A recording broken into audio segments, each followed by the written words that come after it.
Ce soir, nous venons euh, au livre du Cantique des Cantiques et notre passage pour le sermon se trouve dans le chapitre 1 et les versets 1 et 2.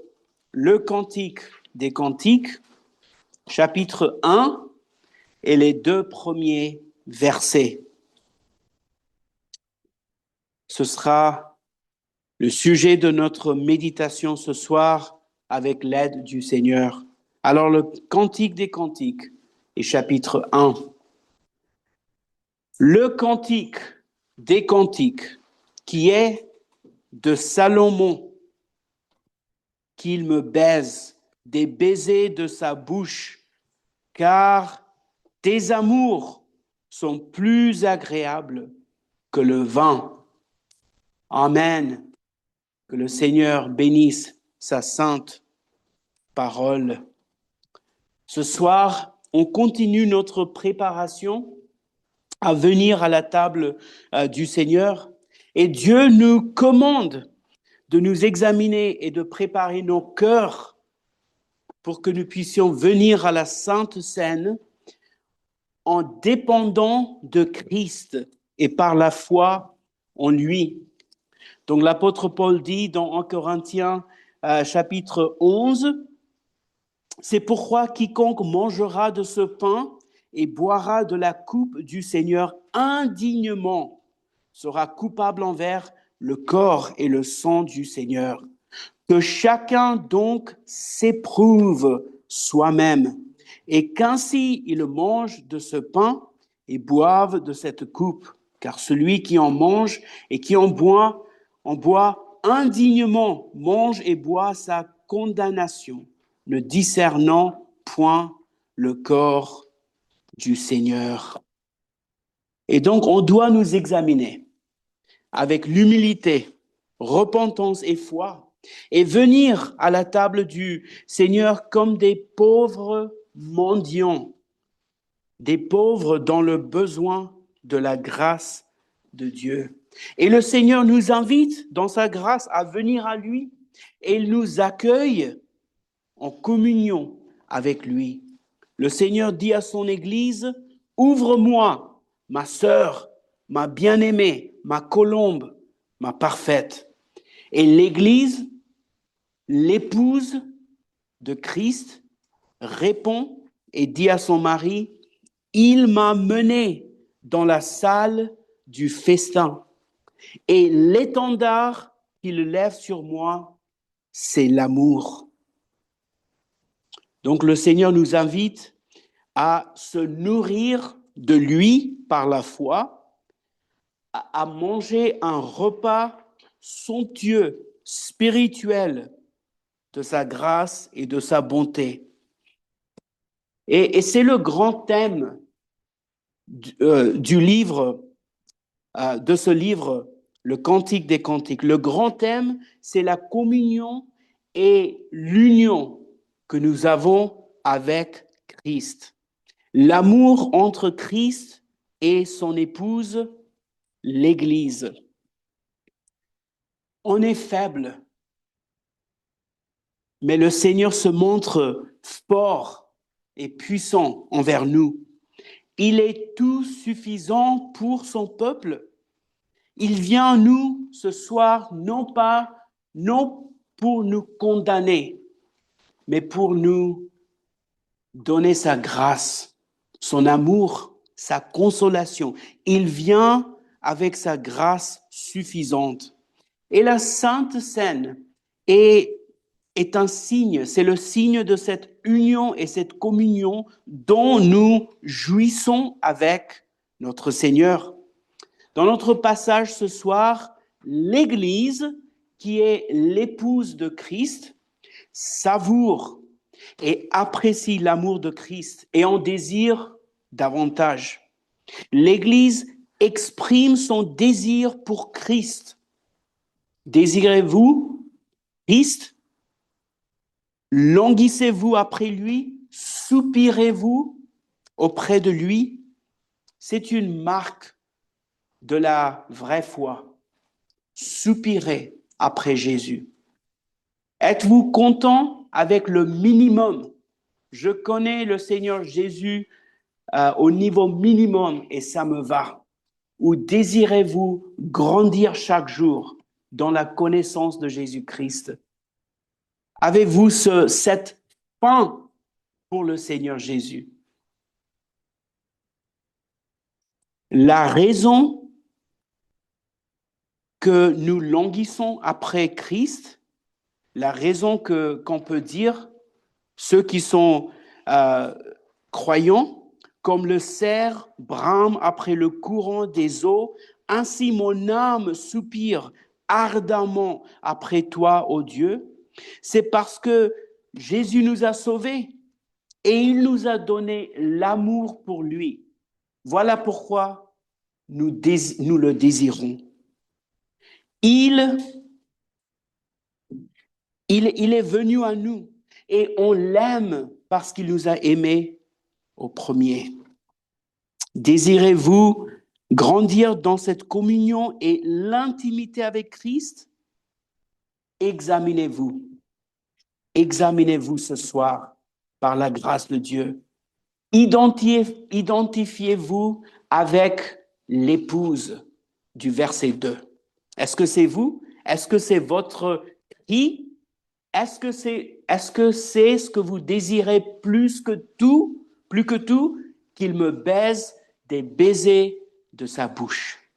Est-ce que c'est vrai pour vous? Le thème de notre méditation ce soir est ceci. Christ satisfait nos désirs pour lui avec son amour et il nous appelle à venir à lui pour jouir de son amour. Donc c'est Christ qui nous satisfait et c'est Christ qui nous appelle pour jouir de son amour. Et j'aimerais partager 3 pensées avec vous. Premièrement, la perfection de Christ. Deuxièmement, les désirs ardents de l'épouse, l'Église. Et troisièmement, la suffisance de Christ. Donc, premièrement, la perfection de Christ. Celui qui nous appelle est parfait, sans péché, parfait. Il y a aucun défaut en lui. Regardez verset 1. Ici, dans le verset 1, nous avons le titre de ce livre. C'est le titre inspiré. Quel est le titre? Le Cantique des Cantiques. Le Cantique des Cantiques. C'est une expression idiomatique. C'est un idiome en hébreu pour ce qui est le meilleur. C'est le meilleur des cantiques. C'est le cantique suprême. C'est le cantique le plus élevé, le plus excellent, le plus beau. C'est le meilleur cantique d'amour. C'est agréable et beau d'une manière superlative. Le cantique des cantiques. Et puis, le verset 1 dit, qui est de Salomon. Le Cantique des Cantiques qui est de Salomon. Donc, qui est l'auteur humain de ce livre? C'est Salomon, le fils de David. Et même si c'est Salomon qui est l'auteur humain de ce livre n'est pas à propos de Salomon. Mais avant ça, ici nous trouvons dans le verset 1 la doctrine de l'inspiration de la Bible. La Bible est la parole de Dieu. Et donc, ce que Salomon a écrit dans ce livre, c'est par inspiration de son Saint-Esprit. Donc, nous voyons dans 2 Timothée et chapitre 3, 2 Timothée chapitre 3, verset 16, toute l'Écriture, y compris le Cantique des Cantiques, toute l'Écriture est divinement inspirée, donnée par inspiration de Dieu, et utile pour enseigner, pour convaincre, pour corriger, pour former à la justice, verset 17, afin que l'homme de Dieu soit accompli et propre à toute bonne œuvre. Et puis l'apôtre Pierre nous dit dans 2 Pierre, et chapitre 1,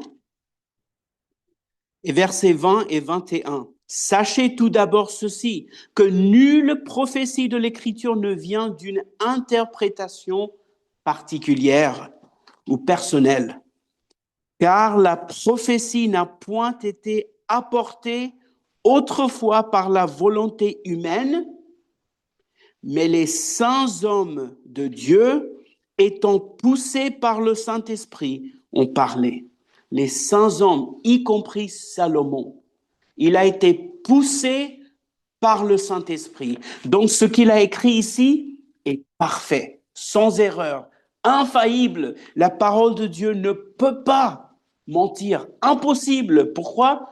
Parce qu'il est impossible pour Dieu de mentir. Et c'est Dieu qui est l'auteur divin de la Bible, de tous les 66 livres de la Bible, y compris le Cantique des Cantiques. Donc, l'auteur humain, c'est Salomon, mais le thème de ce livre et le sujet de ce livre n'est pas Salomon. Ce livre n'est pas à propos de lui, mais ce livre est à propos de l'amour entre Christ et son Église. Ce n'est pas une lettre d'amour privée que Salomon aurait écrite à une de ses femmes. Non, c'est un cantique d'amour le plus excellent qui exprime l'amour de Jéhovah pour son peuple. Et l'époux de ce livre est le Seigneur Jésus-Christ, celui qui est plus grand que Salomon. Voilà pourquoi ce livre est pour tous les chrétiens. Amen. Ce livre est pour tous les chrétiens. Ceux qui sont mariés, ceux qui sont célibataires, les petits, les grands, les enfants, les adultes. Ce livre est pour chaque chrétien. Et c'est parce que si vous êtes un vrai chrétien, vous êtes marié à Jésus-Christ. Il est votre mari, votre époux. Chaque chrétien est marié à Jésus-Christ et uni à lui par la foi. Et donc, c'est le livre pour vous, pour nous. Et ce livre est indispensable. Ce livre est nécessaire pour nous, pour grandir dans la sainteté, pour grandir dans l'obéissance, pour grandir dans la connaissance de notre Seigneur Jésus-Christ. Il est notre mari, notre époux, plein d'amour et de miséricorde, et grande est sa fidélité. Et donc ce livre commence, le tout premier verset commence avec la perfection de Christ, la perfection de l'époux. Il est parfait. Ça ne peut pas être Salomon. Salomon n'était pas parfait. Il était sauvé par la grâce de Dieu, mais c'était un pécheur. Mais l'époux de ce livre est parfait. La perfection de Christ. C'est le cantique des cantiques. Maintenant, peut-être quelqu'un peut demander, ne doit-on pas chanter ce livre, puisque c'est le cantique suprême, puisque c'est le meilleur cantique d'amour, pourquoi on ne chante pas ce livre? Voici la réponse.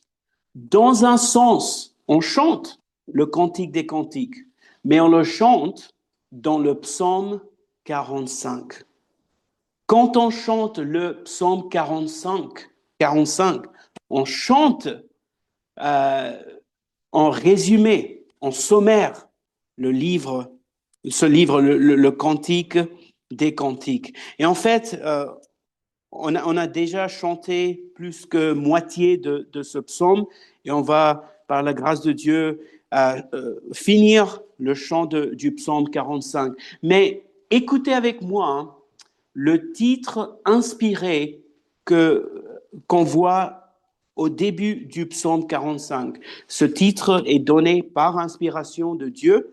Écoutez, « Au maître chantre masquil, c'est-à-dire cantique des enfants de Corée. Écoutez, cantique nuptial, littéralement en hébreu, cantique d'amour. Cantique d'amour sur Shoshanim. Le psaume 45, c'est un cantique d'amour. C'est le cantique qui parle de l'amour entre Jésus-Christ et son peuple. Christ et son Église. Jéhovah et son peuple. C'est un cantique d'amour. Verset 2. Mon cœur bouillonne pour prononcer une parole excellente. Je dis, mon œuvre sera pour le roi. Qui est ce roi du psaume 45? Ma langue sera comme la plume d'un écrivain habile. Maintenant, écoutez verset 3. Voici la description de ce roi.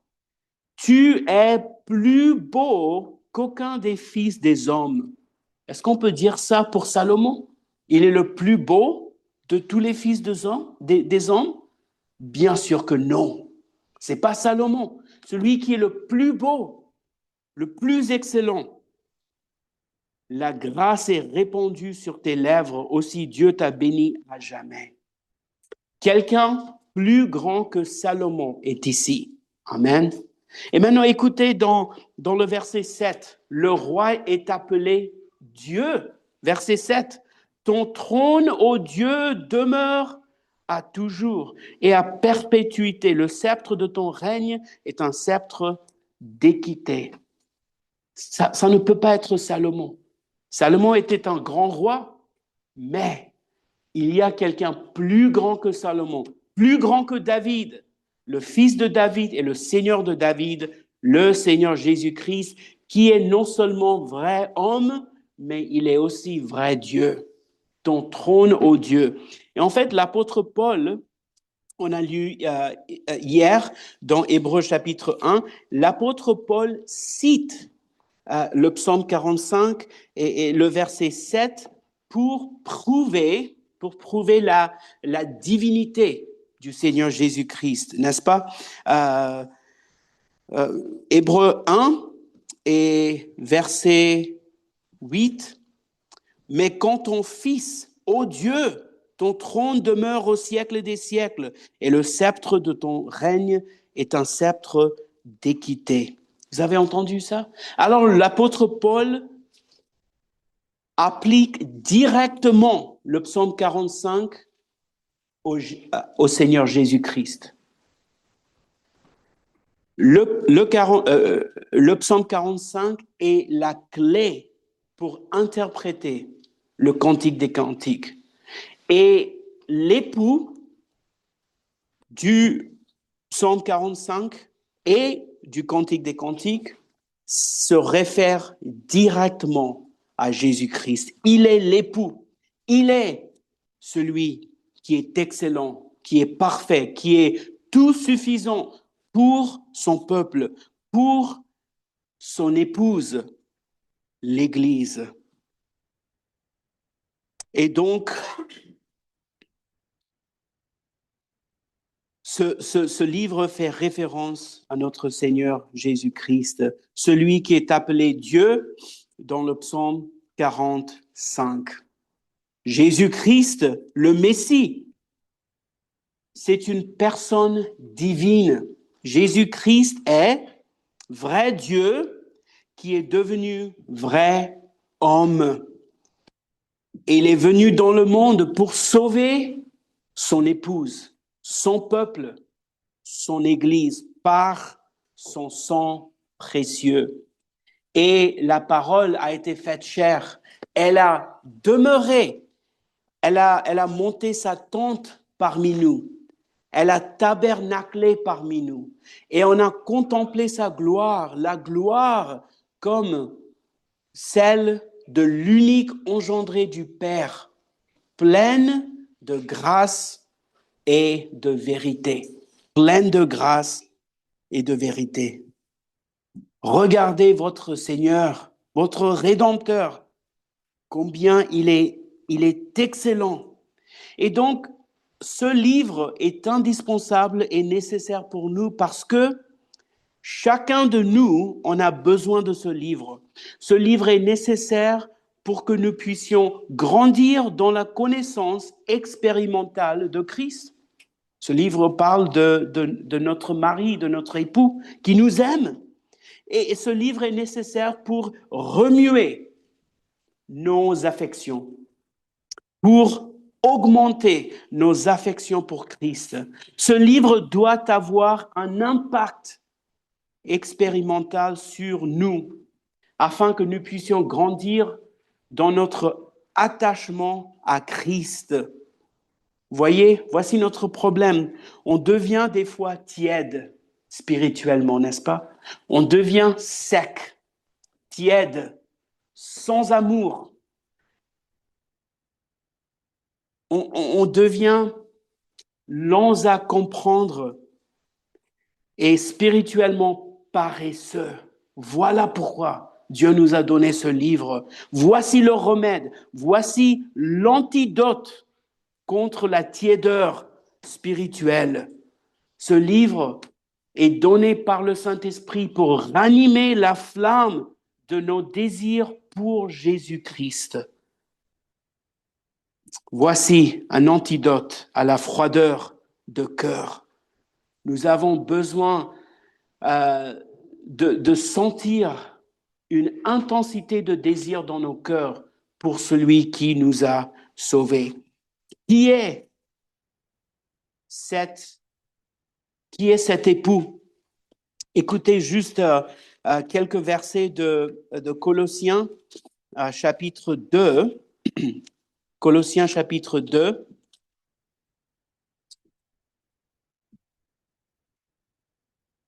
Colossiens 2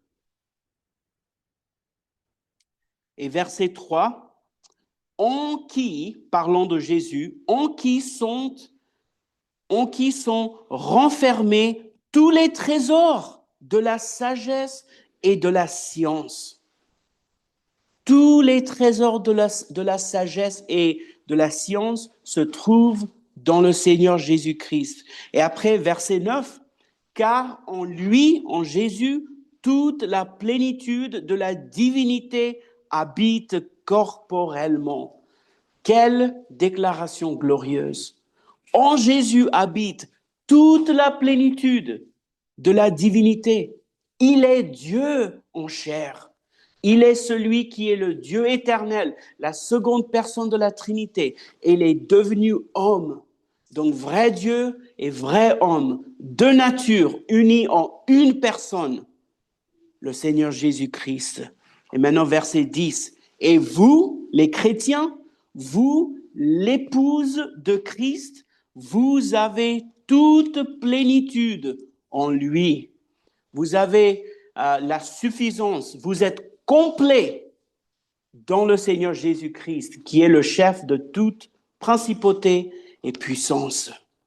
Voici votre époux, votre Rédempteur, le plus beau de tous les fils des hommes. Jésus dit dans 2 Corinthiens 12, « Ma grâce te suffit, car ma force s'accomplit dans la faiblesse. » Nous sommes faibles, mais la force de Jésus est accomplie dans notre faiblesse. On a besoin de lui. Chaque jour, on a besoin de la force de Jésus-Christ, de la grâce de Jésus-Christ. On a besoin d'expérimenter chaque jour plus, davantage son amour. Sans lui, on est perdu. Et donc, quelqu'un plus grand que Salomon est ici, dans le Cantique des Cantiques. Il est parfait, il est beau, il est magnifique. Et la beauté de Jésus attire son peuple. Est-ce que c'est vrai pour vous? Êtes-vous attiré par sa beauté, par sa perfection? Ou aimez-vous plus le plaisir du péché, les plaisirs de ce monde? Plus vous l'aimez, plus vous perdez, vous perdez votre attirance vers les choses de ce monde. Examinez-vous la perfection de Christ. Deuxièmement, les désirs ardents de l'Église, l'épouse de Christ, les désirs ardents. Que le Seigneur ranime en nous ces désirs ce soir. Que le Seigneur nous aide à vraiment soupirer après lui par sa grâce. L'Église exprime un désir pour Christ, languit après lui, soupirer après lui.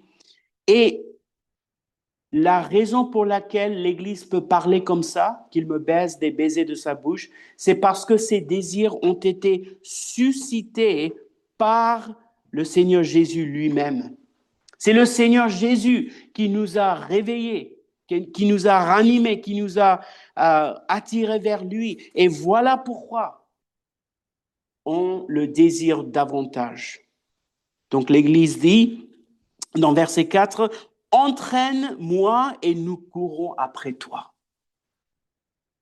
Afin que nous puissions courir vers Jésus, nous avons besoin de sa grâce. Entraîne-moi, attire-moi vers toi. J'ai besoin de toi ou je vais rester dans ma misère. Entraîne-moi. Et après, par ta grâce, rendu capable par ta grâce, nous allons courir vers le Seigneur Jésus-Christ. Et donc, regardons cette confession, verset 2, que ce soit notre prière et notre désir ardent, non seulement durant cette saison de communion, mais chaque jour, grandissons dans la grâce et dans la connaissance de notre Seigneur Jésus. Verset 2, « Qu'il me baise des baisers de sa bouche. » Qu'il me baise. Constatez, regardez, le Seigneur doit le faire. C'est le Seigneur, il est souverain. Et nous dépendons de lui, nous dépendons de sa souveraineté, de son aide. Si le Seigneur ne nous aide pas, nous allons rester sans espoir. Qu'il me baise. C'est une prière, c'est un appel vers le Seigneur. Qu'il me baise par des baisers de sa bouche. Le Seigneur doit nous attirer. Et l'Église ici exprime son besoin de Christ, de se nourrir de Christ par la foi, de grandir en communion avec lui. Que le Seigneur me montre son affection, que le Seigneur me montre son amour, que le Seigneur me soutienne par sa grâce. Sinon, je vais rester sans aide. Regardez aussi l'expression des baisers de sa bouche, pluriel. Non seulement un baiser, mais des baisers de sa bouche. C'est ce dont nous avons besoin. Chaque jour, on a besoin des baisers de sa bouche. Ici, l'Église parle de son désir, des expériences plurielles, d'expériences de l'amour de Christ pour l'âme, pour que l'âme soit rassasiée. Nous avons besoin de plusieurs manifestations de son amour chaque jour, que le Seigneur vienne à nous et que nous puissions se nourrir de lui par la foi. Avez-vous ce désir? Êtes-vous comme Jacob qui a lutté avec Dieu? Il a dit, je ne vais pas te laisser partir jusqu'à ce que tu me bénisses. J'ai tellement besoin de toi. Je suis tellement dans le besoin. Je suis tellement pauvre que je ne peux pas continuer sans l'aide du Seigneur et sans des manifestations plus grandes de son amour dans ma vie, dans mon âme. Il faut que mon âme se nourrisse de mon époux, le Seigneur Jésus-Christ. Dans ce sens-là, luttez-vous avec Dieu? Est-ce que vous avez ce désir que, Seigneur, je ne peux pas te laisser partir? Bénis-moi, Seigneur, donne-moi plus de toi dans mon âme. C'est la seule façon que je peux persévérer, que je peux continuer, que je peux mourir au péché de plus en plus et vivre à la sainteté à la justice. Par ta grâce seulement, ô Seigneur. Êtes-vous désespéré? Avez-vous ce désir ardent de grandir en communion avec lui? Si on n'a pas les baisers de Christ, on est perdu. Mais si on a les baisers de sa bouche, on a tout ce dont on a besoin. Si on n'a pas Christ, on n'a rien.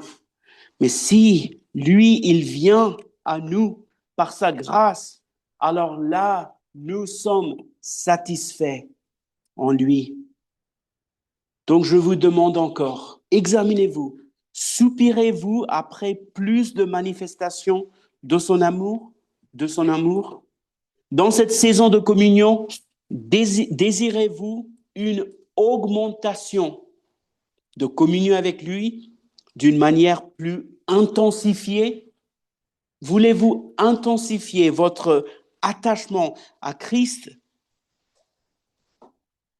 Aimez-vous le Seigneur Jésus? Si quelqu'un n'aime pas le Seigneur Jésus, qu'il soit anathème, Maranatha. Donc il y a deux termes, anathème ou Maranatha. Et un de ces deux termes seront sur votre tête.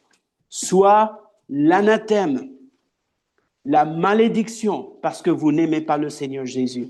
Soit Maranatha, viens Seigneur Jésus. Et vous vivez dans cette attente et dans la lumière de la seconde venue de notre Seigneur Jésus. Quel terme correspond à vous? Si quelqu'un n'aime pas le Seigneur Jésus, qu'il soit anathème, Maranatha. Quand on vient à la table du Seigneur, on a une communion spéciale avec lui. Alors, quelle opportunité, quel privilège nous avons durant cette saison de communion d'expérimenter quelque chose de ce que l'Église dit, l'épouse de Christ dit dans le verset 2. 1 Corinthiens 10 et verset 16 dit, « La coupe de bénédiction que nous bénissons, n'est-elle pas la communion au sang de Christ?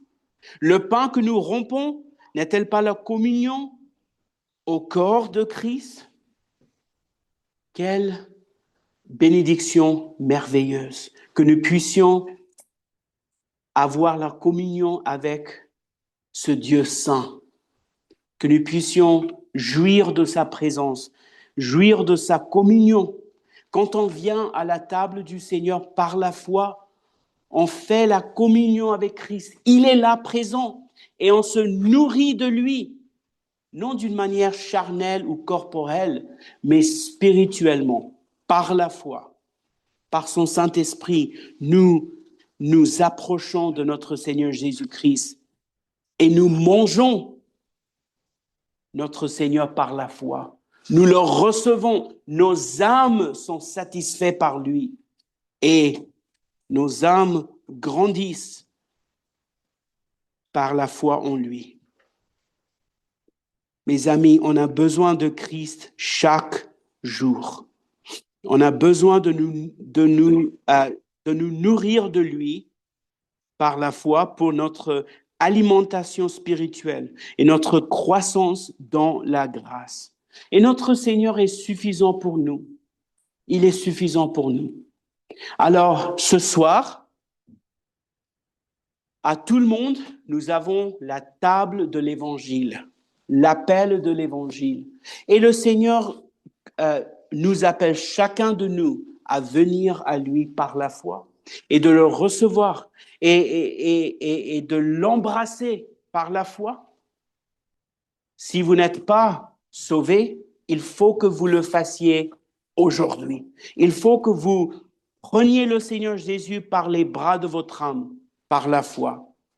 Vous pouvez venir à une table qui est remplie de repas, de différentes sortes de repas délicieux. Et vous pouvez vous asseoir à table aussi. Et la nourriture est devant vous. Mais vous devez prendre votre main pour prendre la nourriture et manger. Vous pouvez vous asseoir à table Et si vous refusez de manger, vous allez mourir de faim. La table de l'Évangile est devant vous ce soir. L'appel de l'Évangile est devant vous ce soir. Qu'est-ce que vous allez faire? Est-ce que vous allez rester assis sans rien faire? Vous allez manger et goûter et savourer la bonté de Dieu par la foi. Repentez-vous ce soir et venez à Jésus avec urgence. Il y a une urgence. Si vous gagnez tout ce que ce monde vous donne et vous perdez votre âme, ça ne vous sert à rien. Mais si vous avez le Seigneur Jésus, vous avez tout ce dont vous avez besoin. Croyez dans le Seigneur Jésus et vous serez sauvés. Troisièmement, nous voyons ici la suffisance de Christ, la suffisance de notre époux. Parce que regardez la fin du verset 2. Car, voici la raison que nous devons désirer les baisers de sa bouche. Car tes amours sont plus agréables que le vin. Le vin symbolise des plaisirs de ce monde. Tes amours, c'est intéressant, pluriel. Les amours de Christ, ça parle de ses perfections, sa toute suffisance. Tes amours sont plus agréables, plus satisfaisants que le vin, que les plaisirs de ce monde. L'amour de Christ satisfait nos âmes plus que toutes les richesses de ce monde, tous les plaisirs de ce monde. Jésus dit dans Jean 10 et verset 9, « Je suis la porte. Si quelqu'un entre par moi, il sera sauvé. Il entrera et sortira et trouvera de la pâture. » Mathieu Henry, le pasteur réformé, commentant sur ce verset, a écrit « Tout le devoir de l'Évangile est résumé en ceci. Baiser le Fils, le psaume 2. Et toute grâce de l'Évangile est résumée en ceci. Que le Fils nous baise des baisers de sa bouche. » Voyez, nous devons embrasser le Seigneur Jésus par la foi. Et sans les baisers de la bouche de Jésus, on n'est rien. Et donc, la grâce que Dieu nous donne, c'est pas quelque chose de quantité comme peut-être de l'eau dans un verre, mais c'est Christ lui-même qui nous est offert. C'est ça la grâce de Dieu. Christ, le Christ. Et donc, chaque jour, nous devons désirer les baisers de sa bouche.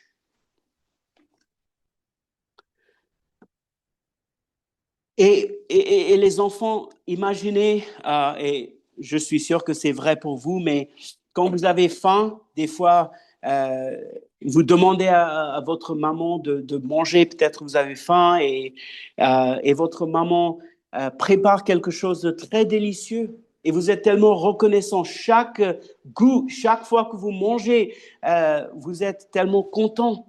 Et vous êtes rempli de gratitude. Mais à un certain point, c'est trop.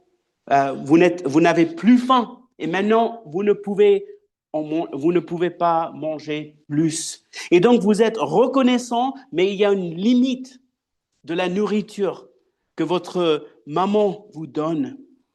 Mais quand vous vous nourrissez de Christ, écoutez, il n'y a aucun danger d'indulgence excessive. Non, vous devez manger et manger. Plus vous mangez, plus vous vous nourrissez de Christ parfois, plus vous grandissez dans la grâce.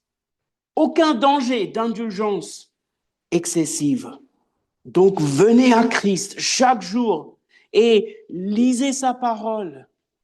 Grandissez dans la communion avec le Seigneur Jésus-Christ.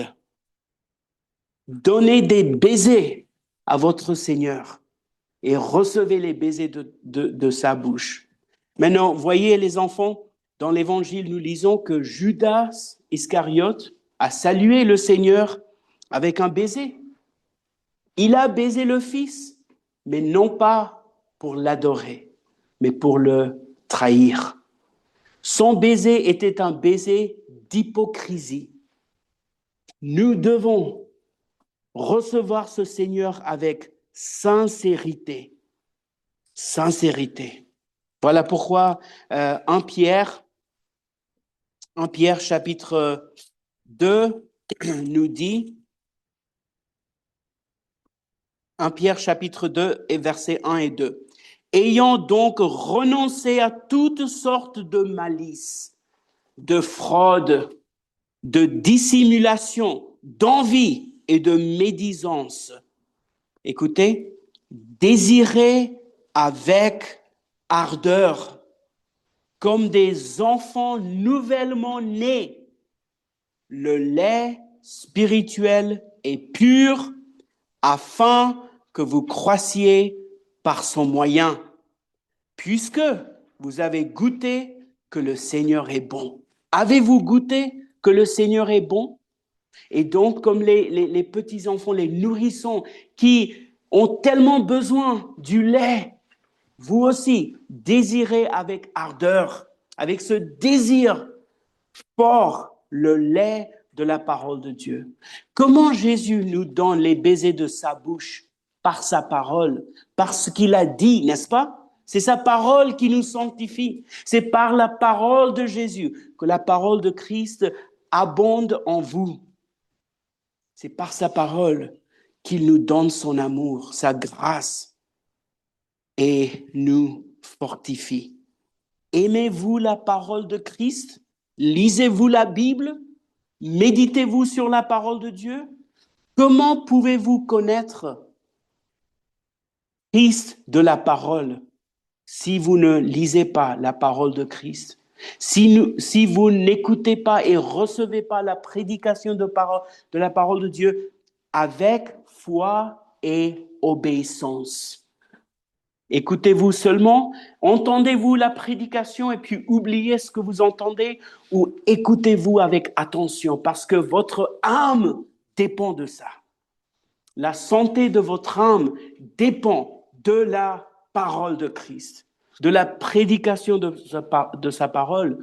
Christ parle à travers sa parole, à travers sa prédication. Il nourrit ses brebis. Et plus on grandit dans la parole de Christ, plus on grandit dans notre communion avec lui. Voilà pourquoi nous avons besoin des paroles douces de sa bouche.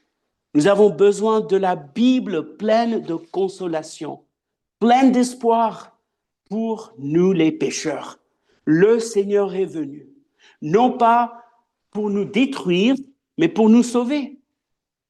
Mais nous devons venir à lui par la foi. On a besoin de manifestations de son amour.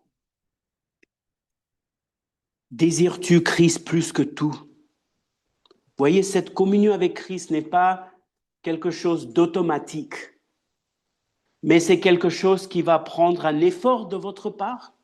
Voyez, vous devez faire l'emploi diligent de tous les moyens extérieurs par lesquels Christ communique les bienfaits de sa rédemption. Et les moyens de grâce particulièrement sont la parole, les sacrements et la prière. La parole, les sacrements et la prière. Nous avons besoin de notre Seigneur Jésus-Christ. Le chrétien dit avec l'apôtre Pierre dans Jean chapitre 6, voici ce que dit le chrétien. Seigneur, à qui irions-nous? Nous n'avons pas d'autre option. Il n'y a que le Seigneur que nous avons. À qui irions-nous? Tu as les paroles de la vie éternelle. Êtes-vous convaincu que Jésus a les paroles de la vie éternelle? Et nous avons cru et nous avons connu que tu es le Christ, le Fils du Dieu vivant. Que le Seigneur nous aide, que chacun de nous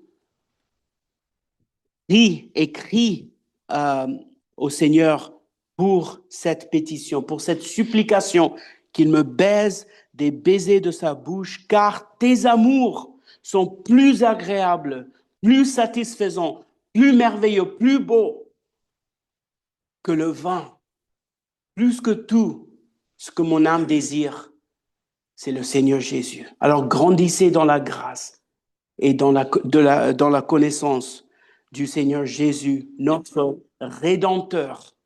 Amen. Levons-nous.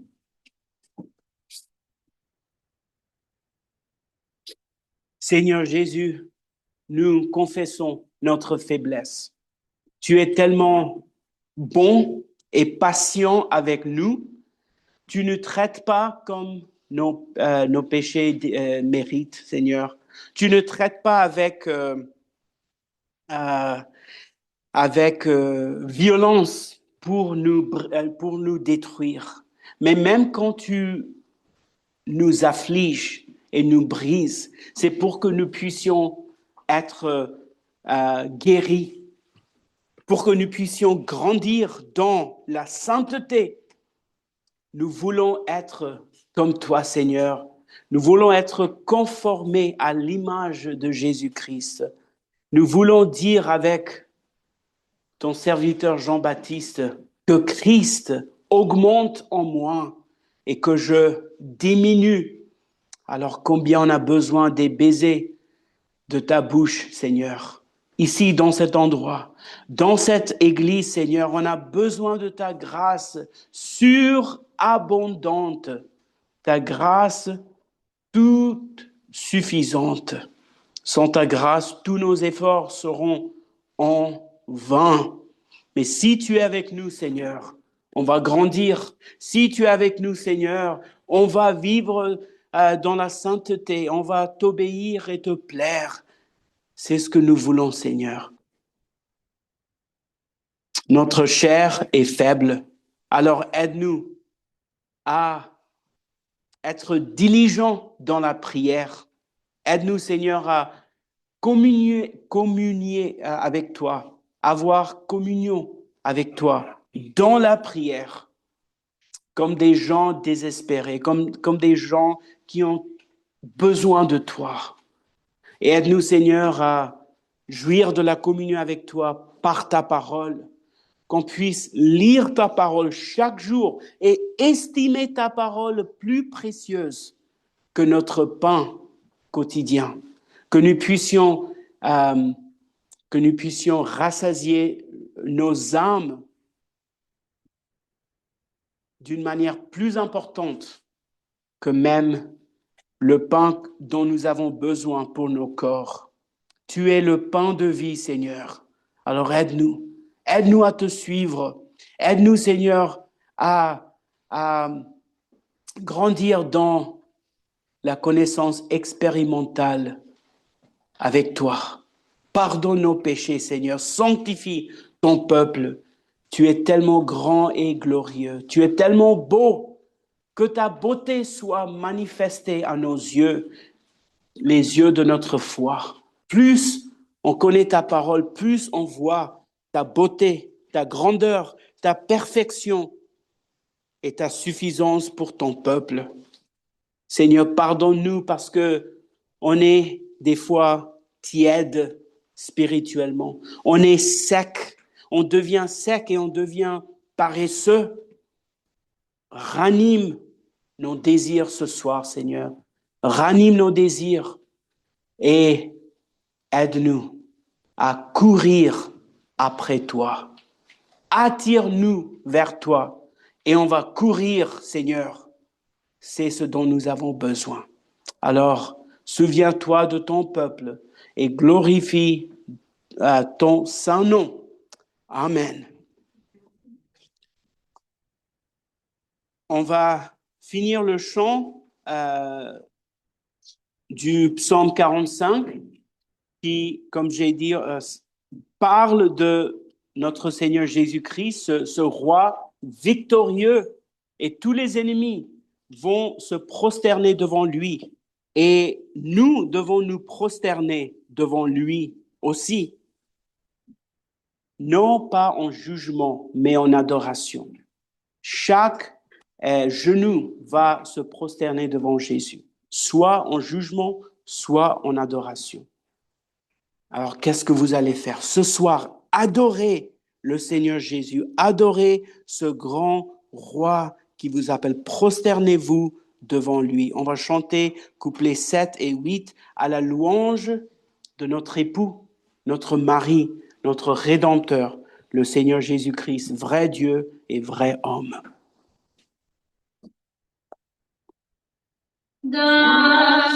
Libre des complètement tournés, on la verra vers le prince mené. Sans autre char, son charme suivant, où les grands rois, les filles brilleront. À ce monarque, enfin qu'on la présente, avec sa troupe et pompeuse et il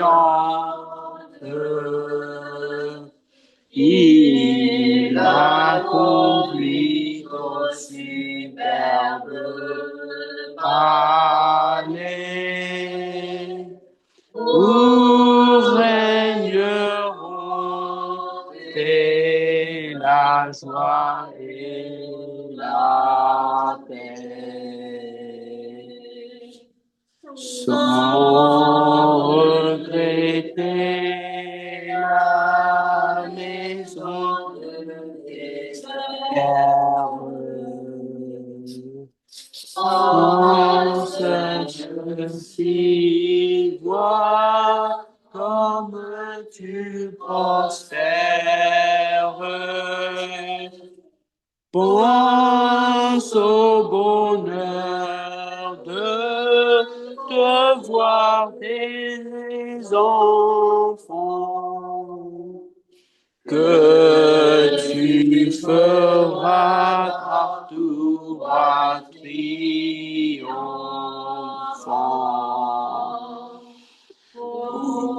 Moi, ravi, je consacre ta gloire.